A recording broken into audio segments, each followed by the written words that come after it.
What's going on, everyone? It's Bales, and welcome back to the AFL Fantasy Head-to-Head series for 2024, where we put up two players up against each other and sort of compare their stats and see who'll be picking out of the two.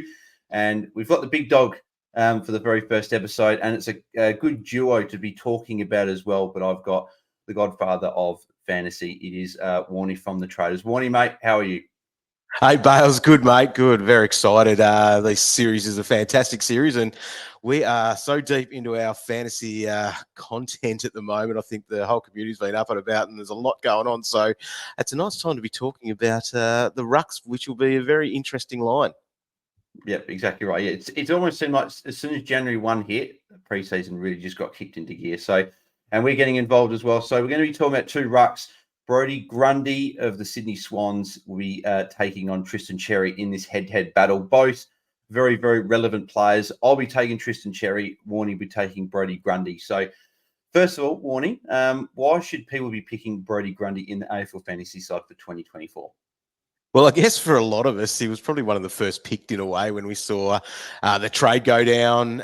He's going to Sydney where he will be the number one ruck because we can basically erase 2023 from our history books of fantasy, especially for BG, who has been a former pig. Well, he's still a pig because you never lose pig status, but with what he's done in his past, and if we remember some of that stuff there, he had 2 years of back-to-back 120 plus score averages, and that's obviously elite. Not many rucks, have ever done that before. So nice to see that we've got a guy that can score when he's in that role, and that's what it's all about. And so he's moving to the Swans after having that year at the Demons where he was the understudy essentially to Max Gawn, which they didn't. Well, he probably didn't go into that thinking that would be exactly where it was, and then end up in the VFL and all that sort of stuff. But his average dropped down to 75, so that's what is making him such a relevant pick this year, and a guy that you can. And I looked at it and opened up. You just have to start him. So I see an absolute minimum is basically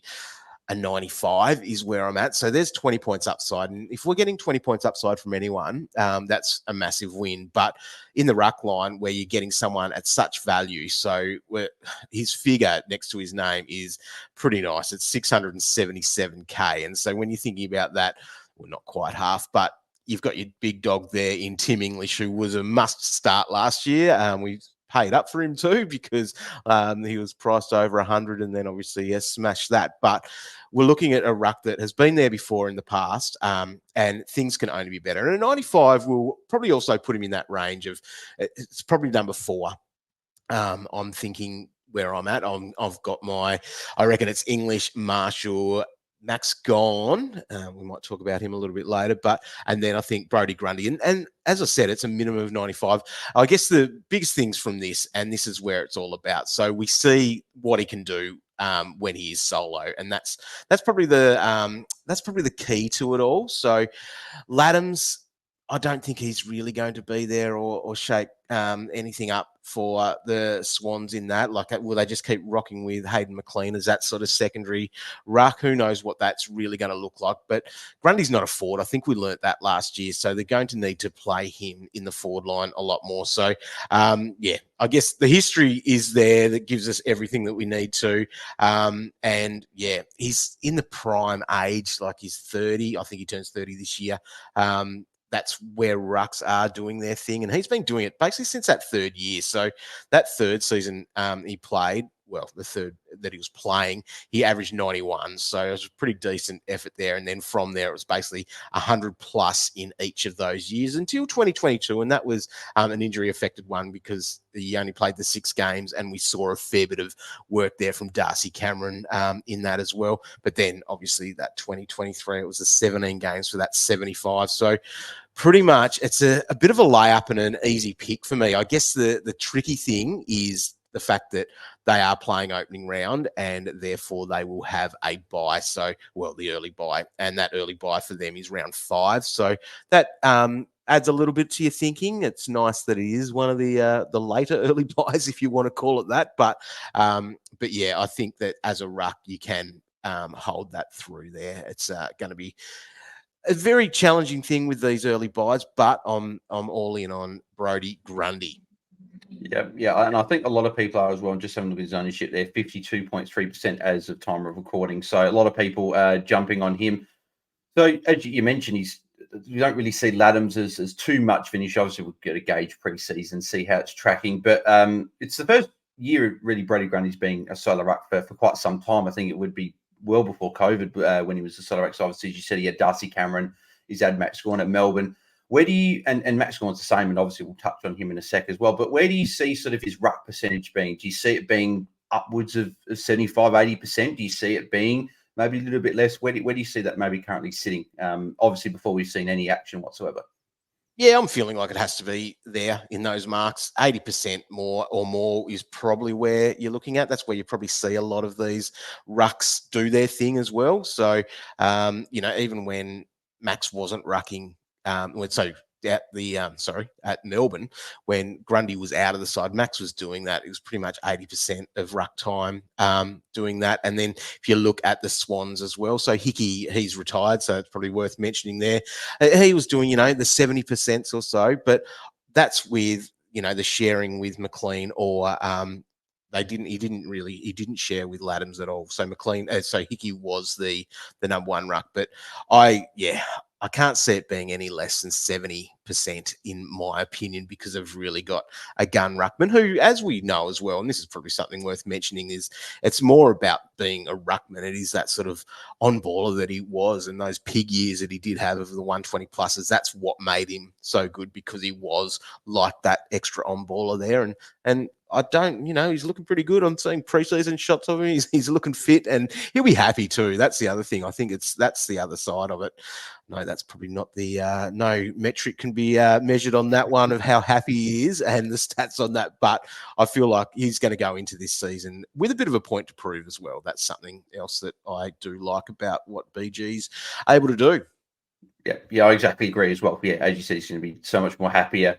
So the mental side of things is going to be great, and then also physically looks great as well. So ticking all the boxes, and sort of the cheat code with him a little bit is we actually get to see him in opening round, but also that might throw up some curveballs. If he goes like an 80, 85, then people are going to be like, oh, do we start him? But I think that a lot of people will be starting him, I think, regardless. It's interesting too, because that is against his old mate there in Max Gawn. So that will be interesting to see how it goes. And that's almost another reason why maybe not to read too much into it. Not that the D's actually gave up enough points in the ruck, so it's not like it's a tough matchup for fantasy wise, but we'll see how that works out, because round one or round zero, as that is, I think you can wipe the history books a little bit for how players start in those games.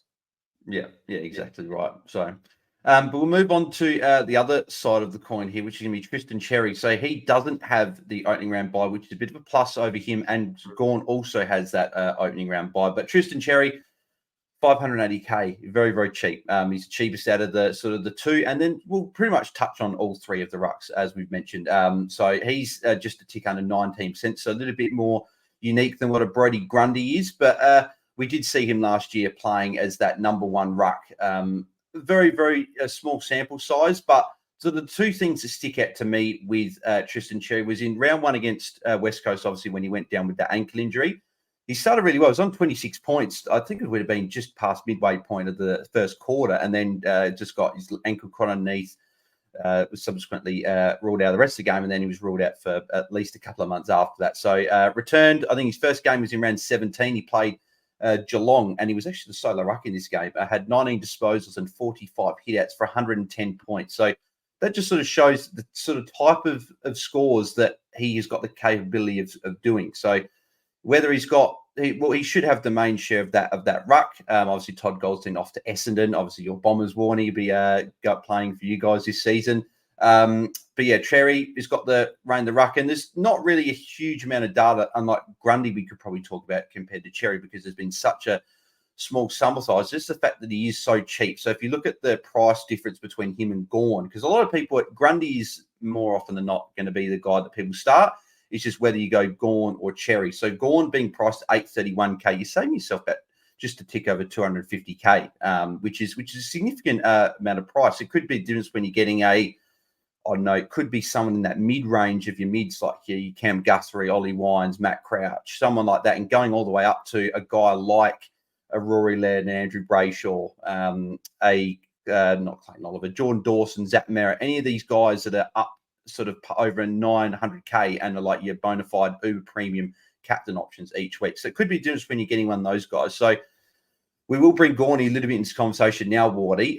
So obviously Warnie, 831K. He hasn't been solo ruck for a number of years as well. So all three of these guys, great thing is solo rucks. Would have been great if Cherry had forward status, but unfortunately didn't quite get it. So it means coach have got tough decisions. Probably makes the game a bit more fun as well. It means people are going to go different directions and stuff. So I think we all know Gawn's going to be solo ruck. Where do you sit with starting Gawn and Grundy? Both have got the early buys and spending up the extra 250 odd K to get Gawn, or are you saving a bit of cash and going Cherry, getting a player that doesn't have a buy, and then using your funds elsewhere?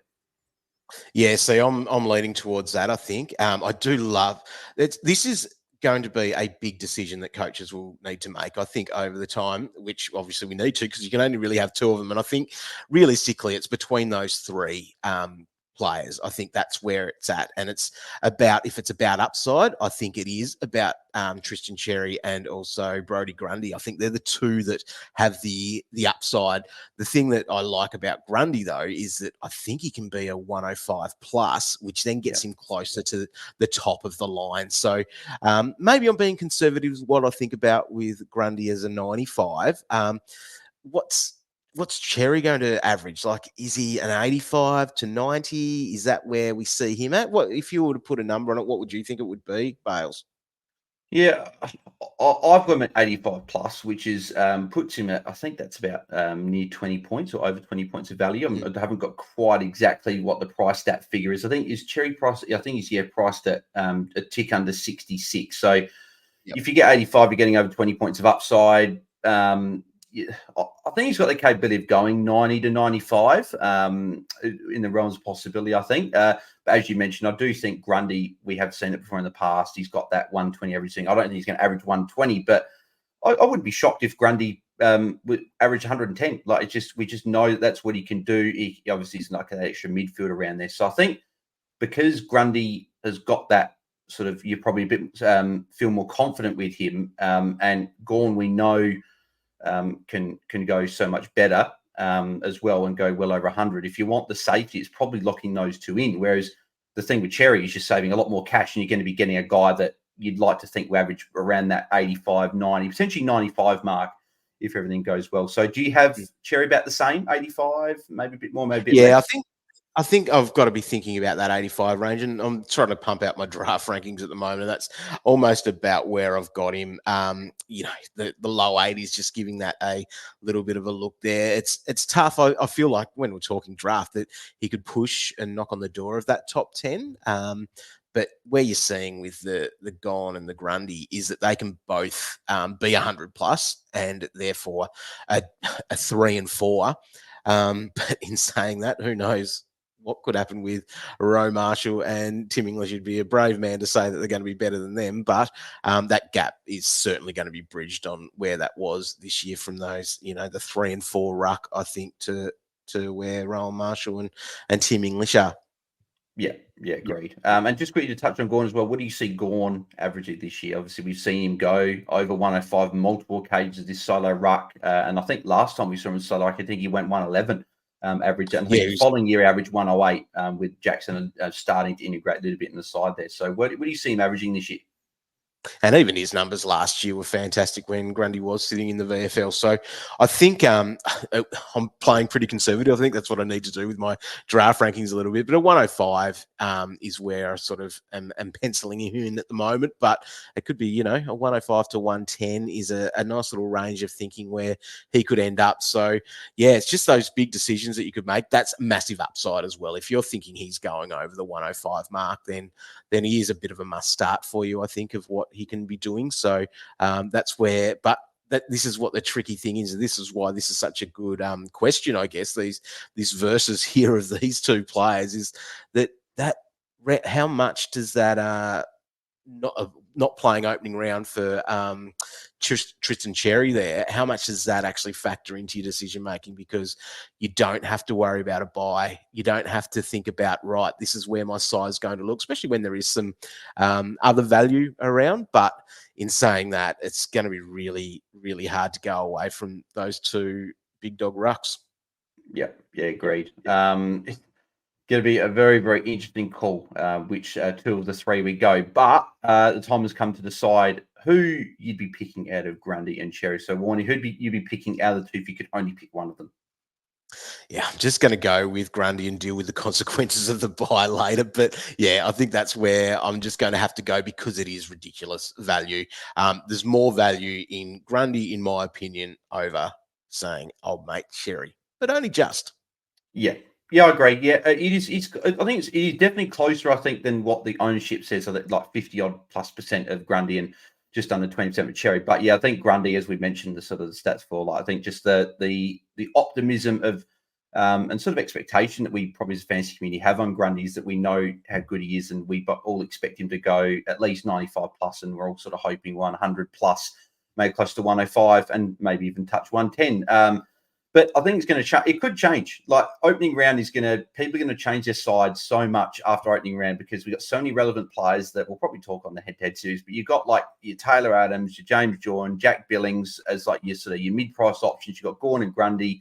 You got premium options all playing. It's just, and like, and you got even more value players than like a guy like Zach Williams and even a Kitty Coleman. So people are going to bring players in based on their round one performance. If Gorn goes 140 in the in the opening round, and Grundy sort of goes about 90, people might even just go from Grundy to Gorn. People might go Gorn and Grundy and get rid of Cherry after the opening round. It's going to be really interesting to see. Is that sort of how you see it playing out as well? If Gorn and that go massive in the opening round? Yeah.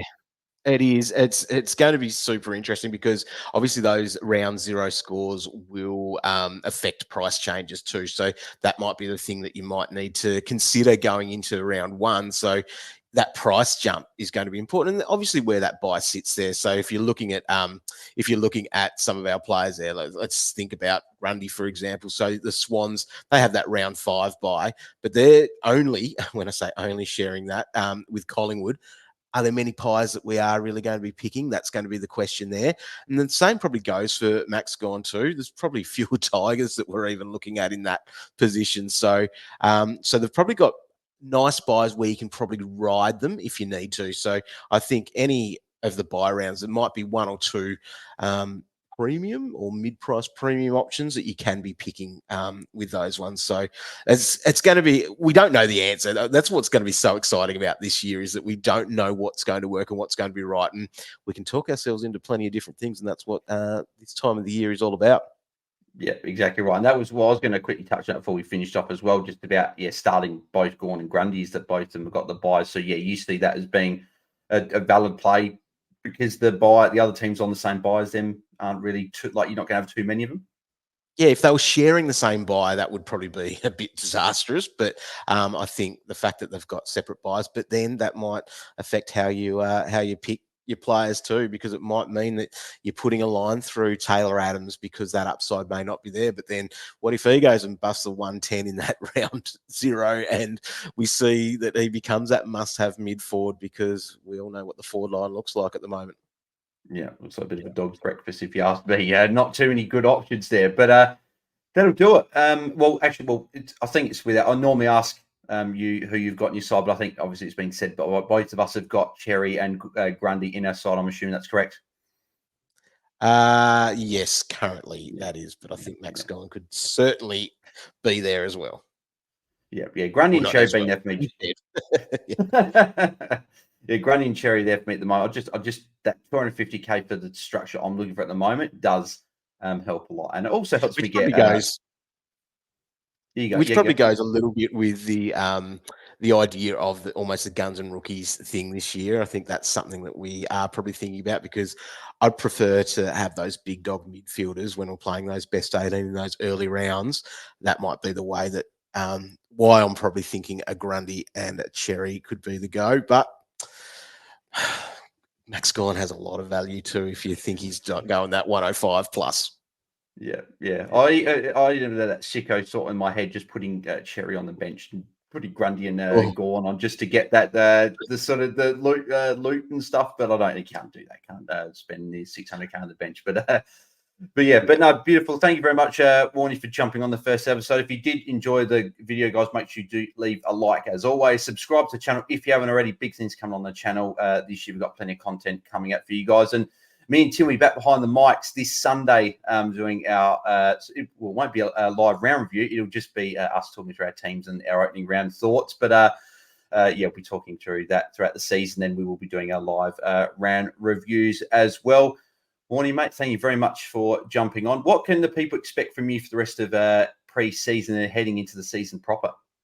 A fair bit of stuff. Basically, we've got our AFL record. We've sort of finished writing that up and getting excited about that. I think first week of February, that should be out. So we'll have some more info there on socials. But heaps of stuff on DT Talk. You can check out the deck of DT. Bales, you got your first one out there in Rory Laird, which was a great read. So you can go and check that out on dreamteamtalk.com. But plenty of AFL fantasy content on the official AFL website where you'll be able to see plenty of things. We've got our club previews at the moment and podcasts there. So we'll be firing up into a bit of normality after that. But it's going to be a big preseason, especially with all of our pracky games coming in Feb. And the big opening round is going to make things super interesting for all of us in the content world. But as coaches, it's massively interesting because we've got so much to consume and so much to take in before we sort of lock our teams in for round one. Yep, exactly right. And then also, just quickly touch as well, you guys got your obviously Patreon as well. What can people be expecting to start the season there, and where can people sign up for that as well? Yeah, so patreon.com/DT Talk. We're on our little hiatus at the moment. So all the members on there, we've just paused all the billing for that. We'll sort of launch a bit closer to the start of the season. We've got a few different things this year, a few exciting things coming up. We won't let any cats out of the bag yet, but yeah, we're excited about that. Was really fun last year. So we're looking forward to that continuing on into 2024. It's, the community is a lot of fun. And I think that's what we've got to remember. It's all about fun. And that's what we're all about. Yeah, exactly right. I get it's sort of when people say it's fun and I'm watching the game, it doesn't seem fun to me. I just want to win all the time. But yeah, exactly right. But beautiful. Thank you very much, Warnie, for jumping on. Social media links for me are in the description below. Make sure you go and follow at Warnie DT as well across the socials. So tomorrow we're back. Well, Wednesday. Sorry. Obviously, these will be released Monday, Wednesday, Friday each week for the next few weeks as we go to the season. We got another special guest on. We're going to be talking about a couple of premium defenders that you guys might be looking at starting in your side. So make sure you guys tune to that. And until then, catch you guys then. I'm out and Warnie's out. Cheers.